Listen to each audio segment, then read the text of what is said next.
With Isaiah Hartenstein leaving the New York Knicks to go play for the Oklahoma City Thunder, I want to talk about the top replacements the New York Knicks could pursue on the trade market and in NBA free agency. But first, help us get to 51,000 subscribers. We are less than 430 away. If you love the Knicks and you want free videos every day, subscribe to the channel.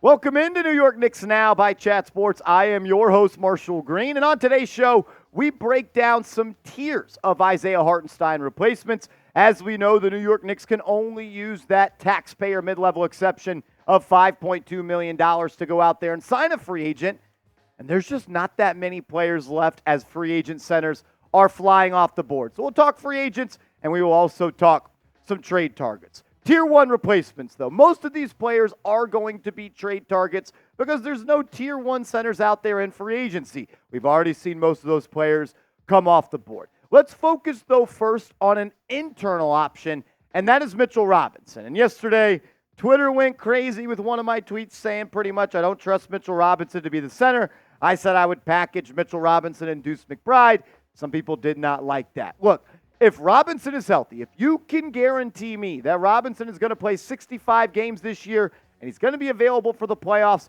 I would sign up for it. But when you see how many games he's played in the last 4 seasons, how does it not bring you concern? Only one time in the last 4 years has he played more than 59 games in a season. It seems like he's always hurt. It seems like he always misses a month of the season. I absolutely worry about the durability of Mitchell Robinson. I think he's a skilled player, a talented player. What he does better than a lot of other people. One of the best rim protectors in this league, the top offensive rebounding center. But with Hartenstein out, the New York Knicks are going to have to change up their offensive approach. So often we saw Hartenstein be a playmaking hub for the New York Knicks, featuring him at the top of the key, being that guy that's finding those backdoor cutters to people like Donte DiVincenzo and Josh Hart and OG Anunoby.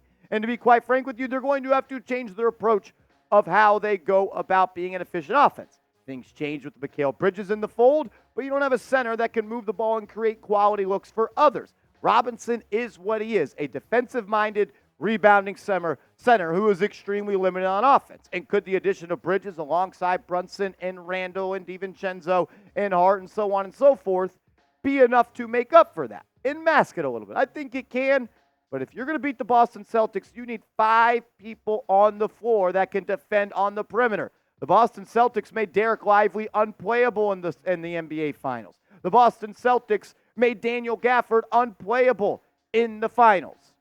I'm just not so sure I love the idea of Mitchell Robinson chasing around Boston Celtics three-point shooters. If healthy, I'll take my chance with him. But look, if healthy, you never want to say that when you're talking about a player. You look at some free agent centers that are still available, and there's not a lot left. James Wiseman, gone, who was cheap. Mo Bamba, gone. Goga Batadze, gone. So there is not that many great players left. Mo Wagner's available. B-Ball Paul Reed available. Dario Saric, Xavier Tillman, Thomas Bryant, Daniel Tice. Not that many players are available in free agency. So maybe Leon Rose will look to the trade market, and let's talk about those players now.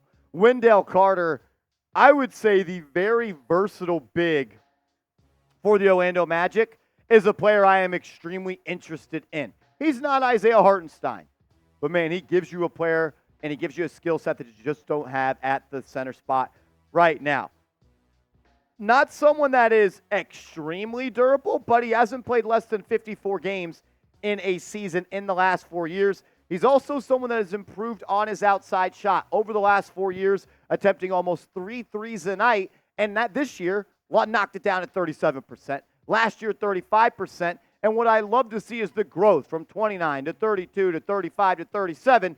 He can knock down that pick and pop 3 from the top of the key. And to be quite honest with you, Wendell Carter is my top trade target for the New York Knicks. If you compare Carter next to Randall with OG, Bridges, and Brunson and still have Donte DiVincenzo and Josh Hart coming off the bench, you're going to be in a good spot. Could the Orlando Magic look to trade him? I think it is a possibility. They brought back Goga Batadze on a not cheap deal. There's been rumors in the past they could look to move Carter, so I'm going to keep my ear to that one and hope that maybe something could come that way. Walker Kessler is another player to keep your eyes on. We talked about him yesterday on the show, and reports are coming out right now from Michael Scotto that the Knicks have also made inquiries on the trade market showing interest in Jazz center Walker Kessler, along with Hornets center Nick Richards, as previously reported. Everyone said, Marshall, if you're going to say trade Mitchell Robinson, who should it be for? We talked about a package of Robinson and Deuce for Walker Kessler and Colin Sexton. And you know what? Sounds like the Knicks are also thinking about trading for Walker Kessler, and for good reason. He's still extremely young, and he's one of the best shot blockers in the NBA. In his rookie year, he averaged 2.3 blocks per game. His sophomore campaign, he averaged 2.4 blocks per game. I think it's really interesting that the Knicks are now showing interest in trading for Walker Kessler.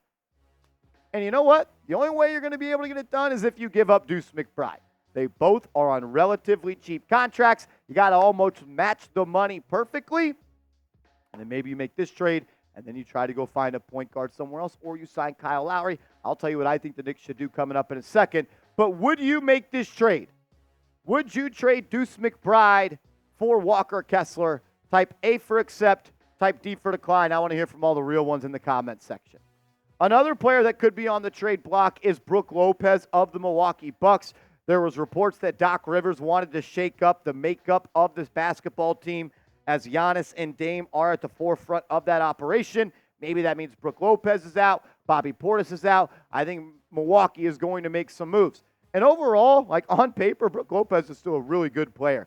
12.5 points per game last year. Not nearly the rebounder that he once was, down to less than 6 a game. But he could still protect the rim at an extremely high clip, 2.4 blocks.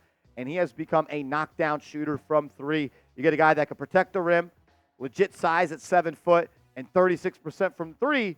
That sounds awesome, right?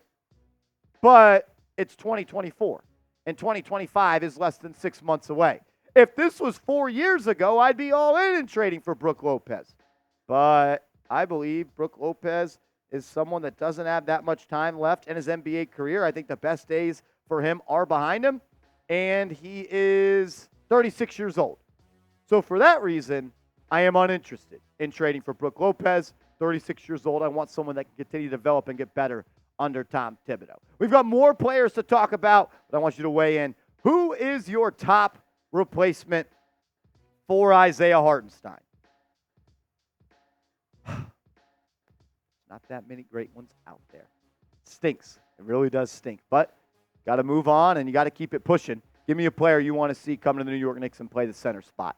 All right, Tier 2 replacements. Tier 1, guys that I don't know how likely it is, but are talented and I think would keep the level of this team pretty close to what Hartenstein did. Tier 2 options. Let's start with the big man, the veteran from the Atlanta Hawks, Clint Capela. There's been some talk about maybe he could be on the trade deadline. They're paying Onyeka Okongwu a pretty decent penny. So maybe they look to move on from him and prioritize the development of Okongwu. For me, though, Clint Capela, you got to think about it like this. How are the New York Knicks going to match the money for him? They would have to include Mitchell Robinson in that trade. And honestly, I'm not trading Mitchell Robinson for Capela. I know that Capela is a walking double-double, averaged 1.5 blocks last year with half a steal and 11.5 points per game and almost 11 rebounds. He's an alley-oop threat, which I don't know if transfers to the Knicks because they don't really have point guards outside of Tyler Kolek that throws the lob. Jalen Brunson said it on a podcast recently. If I'm going to the right, I can't throw a lob with my right hand. So maybe that's something that the New York Knicks have to think about if they are going to pursue Capela. For me, I'm not trading Mitch for him. Good player, but he's older, 30 years old. Mitch could still improve. I think Mitch's a better player. Just the durability is the main reason I am worried about him. Think about it like this. Are we really going to enter a season after trading 4 first-round picks with the only serious investment at center being Mitchell Robinson, who is a good player, but has only played more than 59 games one time in the last 4 years?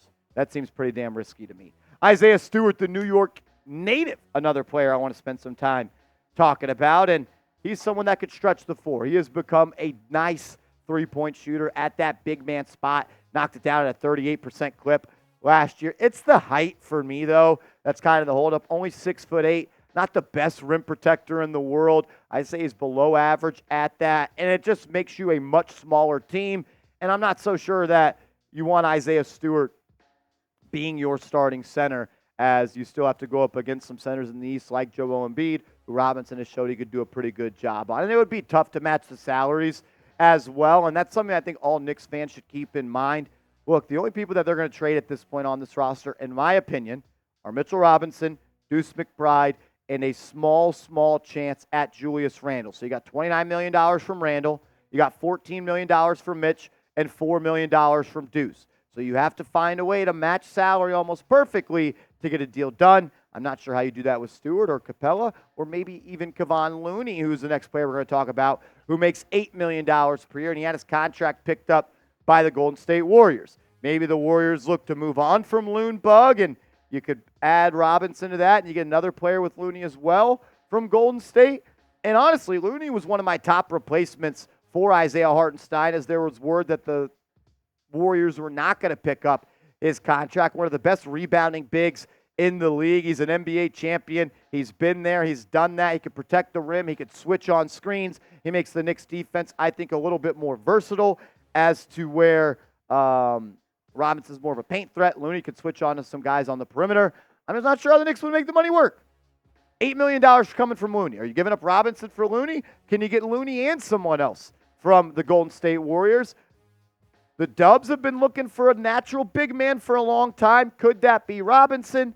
I'm not so sure, but Looney, I think, would be a good replacement. You'd still need a backup center. We'll see what they continue to do. Last player we're going to talk about on today's show is Zach Collins of the San Antonio Spurs. Could they be looking to move on from him as they prioritize Victor Wembanyama being the big man of the future? Collins makes about $15 million, similar range as Robinson. I just think Robinson is a little bit better of a player. Collins a little bit more skilled, as he could be somewhat of a playmaking hub at times and doing things like that. But at the end of the day,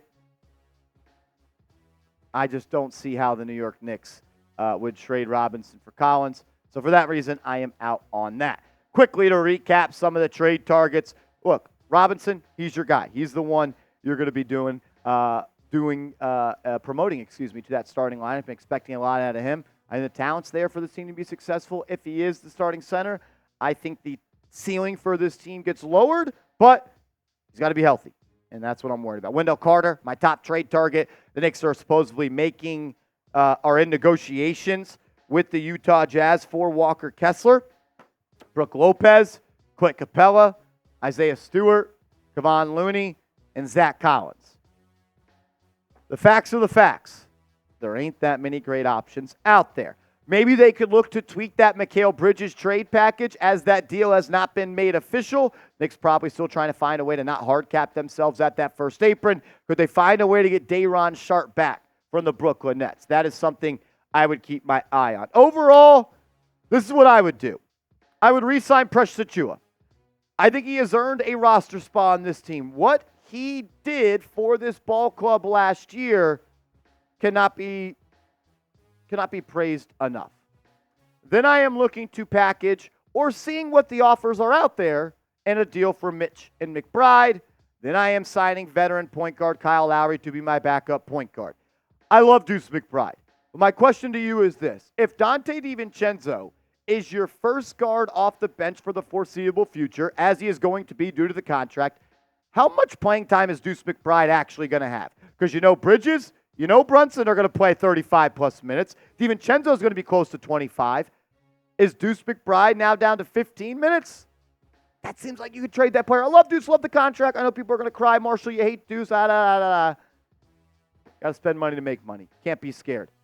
If you can find someone that elevates this team in the starting lineup at that center position while still having Dante and Josh Hart off the bench with Precious Achiuwa, your team is 8 deep. And you might be able to beat the Boston Celtics. A lot still to transpire as NBA free agency is just underway.